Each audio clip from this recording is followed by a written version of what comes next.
Bonjour, bonjour chers amis, bonjour chers abonnés, j'espère que vous allez bien en ce vendredi 22 novembre 2024. Alors hier j'ai vu une photo sur Twitter de Joe Biden au sommet du... C'était quoi? Où tous les chefs d'État étaient rassemblés là récemment, enfin, il y a 2-3 jours en arrière, bref, je sais plus où c'est. C'était en Argentine je crois. Et il y avait une photo de lui au repas avec tous les chefs d'État. Et cette photo, en fait, elle m'a rendue très, très triste pour lui. J'étais très touchée parce que on voit cette personne âgée, le regard dans le vide, la bouche entrouverte, complètement perdue. Et ça m'a fait beaucoup, beaucoup de peine pour lui parce que c'est un homme malade et parce que c'est une personne malade. Et je trouve que c'est cruel, en fait, de le laisser s'exposer de la sorte, parce que le monde est cruel, parce qu'il y a très peu de personnes, enfin, il y a très peu.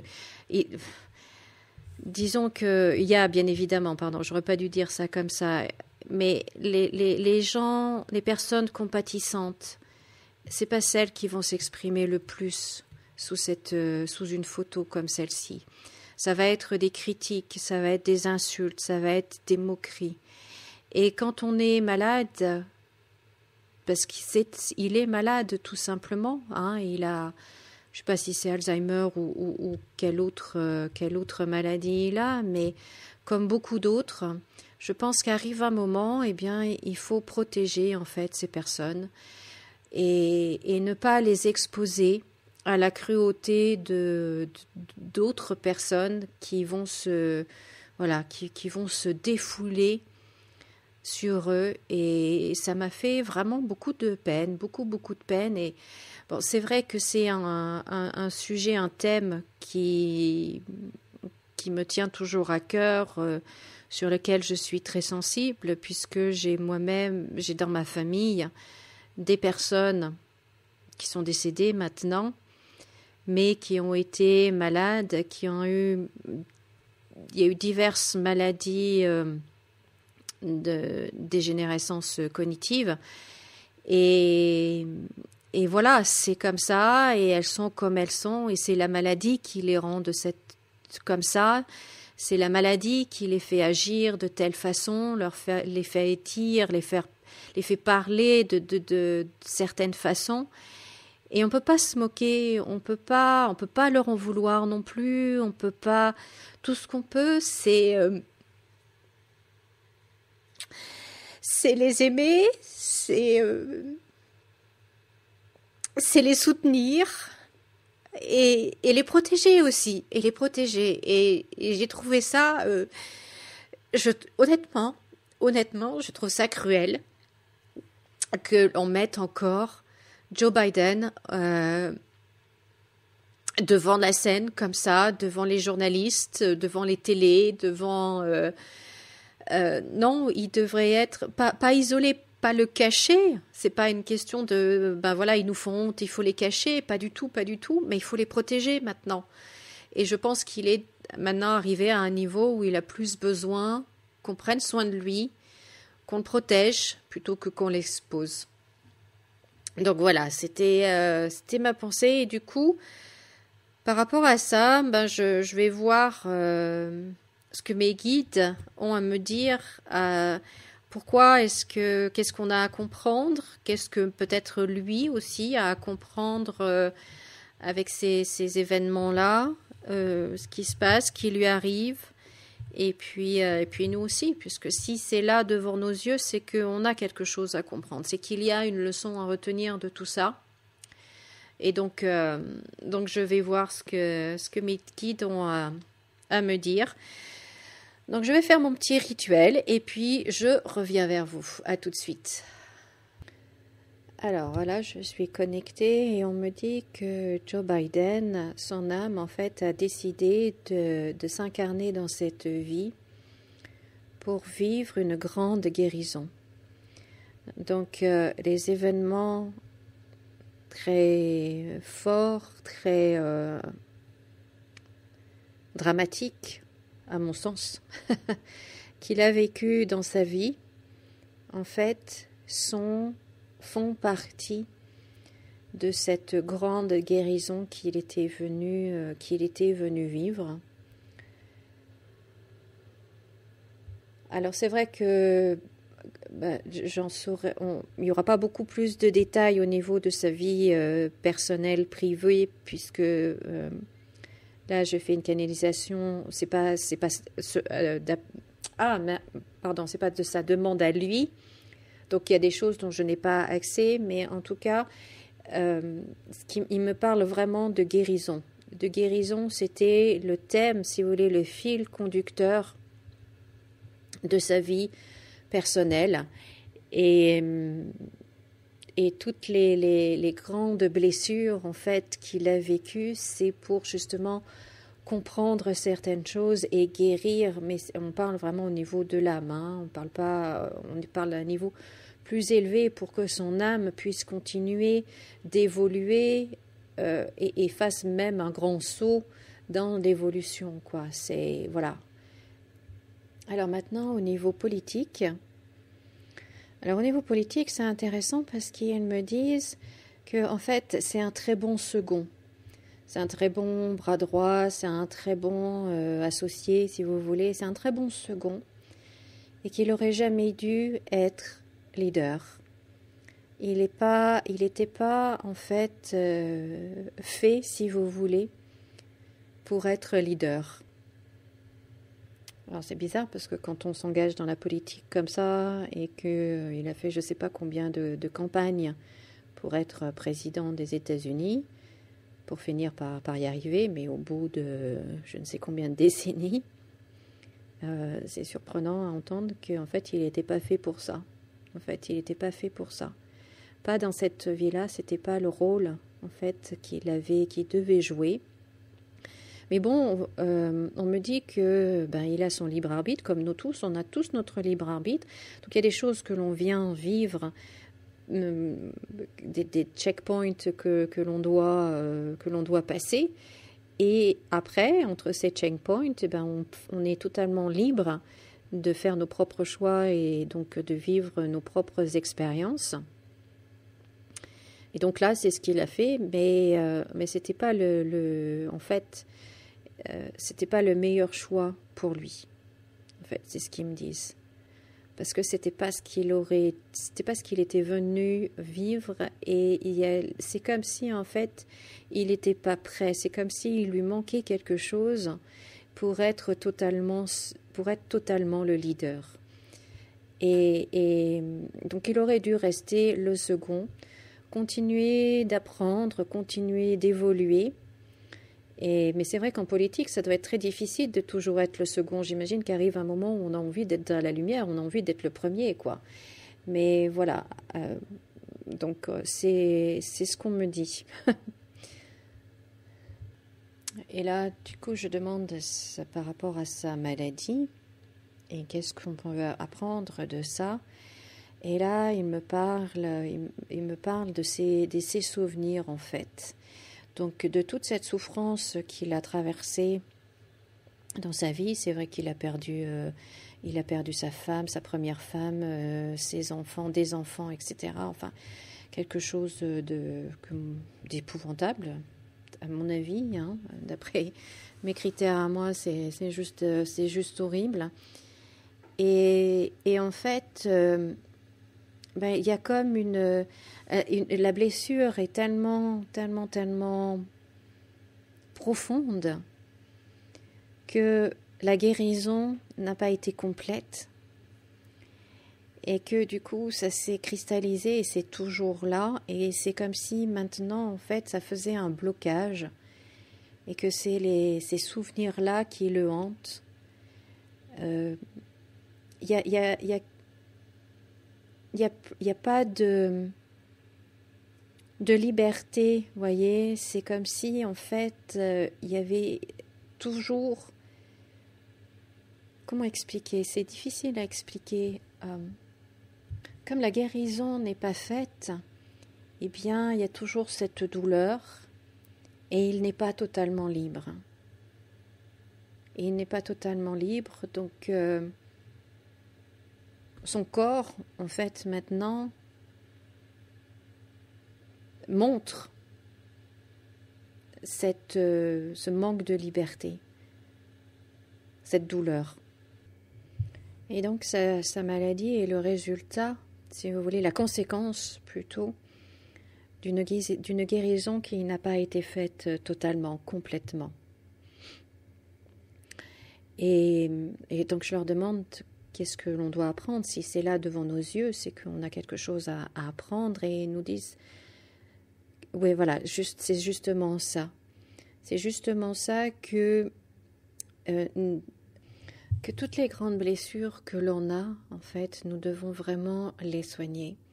Et que l'on doit vraiment se donner le temps et s'autoriser à guérir, en fait, ces blessures et pas juste faire abstraction et pas juste mettre un pansement et puis passer à autre chose et la vie continue, etc., etc. Bien évidemment, la vie continue. Et on me dit encore que nous avons tous les outils qu'il nous faut pour surmonter toutes les situations que la vie nous amène à vivre. Si on traverse une situation, quelque chose de compliqué, c'est que nous sommes outillés pour la traverser. Mais cela demande un travail également en profondeur, cela demande un travail vraiment de guérison, et c'est ce qu'il était venu faire dans cette vie-là. Son âme était venue guérir quelque chose de très profond, et voilà, et c'est ce qu'il nous montre maintenant. Et ce que cette situation nous montre aussi, c'est où en sommes-nous, nous, les observateurs, les personnes à l'extérieur qui voyons cet homme. Où en sommes-nous, nous, sur notre propre chemin, sur l'amour que nous avons pour les autres, l'amour que nous avons pour nous-mêmes, l'amour que nous avons pour les autres, sur la compassion, sur l'accompagnement, sur la tolérance, sur nos valeurs. En tant qu'observateur de ce qui se passe, où est-ce que nous nous situons? Et notre réaction face à ce qu'il peut dire ou ce qu'il peut faire montre en fait qui nous sommes et où nous nous situons. Ça n'indique pas, ça ne donne rien, ça ne lui apporte rien à lui, mais ça montre clairement où on est et qui on est. Et donc, c'est en ça aussi que l'extérieur fait le reflet de notre intérieur et nous incite, nous encourage à travailler sur nous, à évoluer, à grandir et à corriger ce qui a besoin de l'être et à amplifier toutes les bonnes choses qui sont en nous également. Donc en fait, il nous montre où nous sommes et qui nous sommes. Ok, alors je vais fermer maintenant les annales akashiques. Alors, je fais mon petit rituel et je reviens vers vous. Voilà, chers amis. Très intéressant. Très intéressant. Alors moi, au niveau du ressenti pendant cette canalisation, je sentais en fait enveloppée d'un amour, comme si, vous savez, quand on a un peu froid et puis que votre chéri enlève sa veste pour vous la mettre sur les épaules avec le bras là qui vient vous enlacer, eh bien voilà, je ressentais ça, mais avec un amour, une bienveillance, beaucoup de bienveillance, beaucoup d'amour. Et c'était agréable, c'était chaud, ça faisait du bien. Ça faisait du bien Et j'espère que cet homme reçoit cet amour-là, parce que je sens que c'est en fait ce dont il a le plus besoin maintenant. Mais voilà, moi j'ai été un peu surprise du message qu'il n'aurait jamais dû être en fait président, que sa place était d'être second, parce que il avait encore des choses à apprendre, il n'était pas prêt.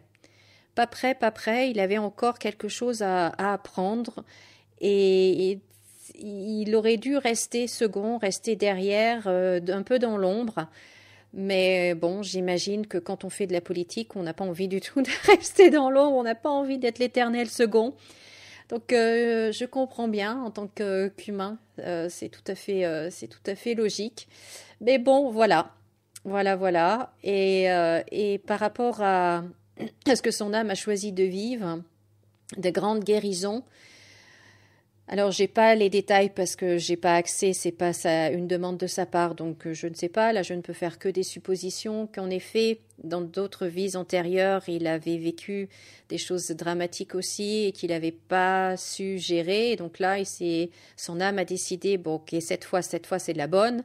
J'en ai marre de refaire encore et encore et encore les mêmes choses, de revivre encore les mêmes choses. Donc là, cette fois, on y va franchement. Et c'est pour ça qu'il a eu beaucoup de drames dans sa vie. Ça, je le vois chez des clientes aussi qui ont beaucoup de drames dans leur vie. C'est que souvent, leur âme a décidé de résoudre un problème une bonne fois pour toutes. Et même si c'est dur, eh bien, elles y vont. Mais parce que, là, c'est une petite parenthèse que je fais, mais... vous savez, quand on est de l'autre côté, hein, quand on est l'âme pure, quand on n'est pas incarné, on n'a pas, logiquement, on n'a plus le corps, donc on n'a plus les douleurs physiques, on n'a plus les limites que le corps nous impose avec ses émotions, avec sa douleur, avec voilà tout ça. Donc, donc l'âme pense parfois que elle sera capable de gérer parce qu'elle a plus la conscience du corps. Et une fois incarnée, eh bien, les choses sont plus compliquées que ça parce qu'il y a une réalité physique, concrète, matérielle, terrestre, humaine. Et voilà, c'est encore compliqué. Donc je pense que voilà, son âme avait fait de grands projets et c'est pour ça qu'il a vécu de grands drames, pour bien travailler, cette guérison et passer au niveau supérieur pour vraiment évoluer de façon importante. Alors, bon, je ne sais pas si ce qu'il attend, puisque il ne m'a pas demandé de faire une lecture pour lui, donc je ne sais pas. Mais en tout cas, c'était intéressant. C'était intéressant. Donc, j'espère que ce message aussi vous a parlé. Peut-être c'est quelque chose qu'il faut écouter une deuxième fois pour comprendre le message. Mais voilà, en tout cas, j'avais envie de partager ça avec vous. Écoutez, je vous remercie beaucoup de m'avoir écouté. Merci de mettre un pouce en l'air sous cette vidéo. Pensez à vous abonner si ce n'est pas déjà fait. Et puis, si vous avez des questions par rapport à vous, par rapport à votre mission de vie, par rapport à comprendre ce qui vous arrive, pourquoi ça vous arrive, pourquoi ces schémas qui se répètent peut-être, ou pourquoi vous rencontrez tel type de personne, ou qu'est-ce que vous êtes venu faire dans cette vie, quel est le sens de votre vie, si vous vous posez ce genre de questions. Bien, sachez que je peux vous proposer une séance de lecture d'annales akashiques. C'est vraiment intéressant. Mais parce que c'est vraiment le message de votre âme. C'est vraiment qui vous êtes dans votre essence. C'est votre âme. Et à partir de là, eh bien, vous comprenez beaucoup de choses. Et à partir de là, vous guérissez beaucoup de blessures, vous évoluez rapidement. Et puis, eh bien, vous pouvez prendre les meilleures décision pour vous, ce qui est juste pour vous. Et quand on est dans cette voie-là, quand on est parfaitement aligné avec la mission de notre âme, quand on est parfaitement aligné avec cette énergie, eh bien, on avance beaucoup plus facilement et surtout, ça a du sens. Ça a du sens, ça a du sens. Et je pense que les gens maintenant ont besoin de savoir quel sens a leur vie. Donc si c'est la question que vous vous posez, ben, je vous invite à me contacter. Vous avez le lien de mon site, donc c'est www.valérie-énergie.fr. Vous allez dans Reconnexion, lecture d'annales akashiques, et voilà. Vous allez voir, c'est une fabuleuse expérience. En attendant, je vous souhaite de passer une très très belle journée. Comme d'habitude, souriez, rayonnez, et moi je vous dis à très bientôt. Au revoir.